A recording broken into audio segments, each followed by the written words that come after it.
ఈ రోజుల్లో తమ పదవీ పరపతిని ఎలా వినియోగించుకోవాలని చూసేవాళ్లే ఎక్కువ. కానీ ఉత్తరప్రదేశ్ సాంఘిక సంక్షేమ శాఖ మంత్రి అసీం అరుణ్ చేసిన ఓ పని మాత్రం ఆయన్ను కాస్త భిన్నంగా నిలబెట్టింది. ఇటీవల ఆయన వారణాసి పర్యటన కోసం ప్రోటోకాల్ ప్రకారం కేటాయించిన ప్రభుత్వ వాహనానికి బీకన్ లైట్ అమర్చి ఉంది.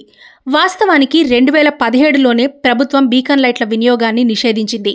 దీని ప్రకారం ఎమర్జెన్సీ లేదా లా ఎన్ఫోర్స్మెంట్కి తప్ప ఏ ఇతర కారణాల వల్లైనా మంత్రులు కానీ ఐఏఎస్, ఐపీఎస్, గవర్నమెంట్ అఫీషియల్స్ ఎవరైనా సరే వారి వాహనాలకు బుగ్గలైట్లు వాడరాదని ఉత్తర్వులు జారీ చేసింది. ఈ విషయాన్ని గుర్తుంచుకున్న మంత్రి అరుణ్ బీకన్ లైట్ ఉన్న వాహనంలో ప్రయాణించడానికి నిరాకరించారు.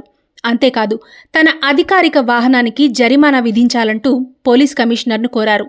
దీంతోపాటు కోర్టు నిషేధం విధించినప్పటికీ అనేక మంది ఇంకా ఈ లైట్లు, స్టిక్కర్లు వాడుతున్నారని, దీనిపై తగిన చర్యలు తీసుకోవాలని ఆయన పోలీస్ కమిషనర్కు లేఖ కూడా రాశారు.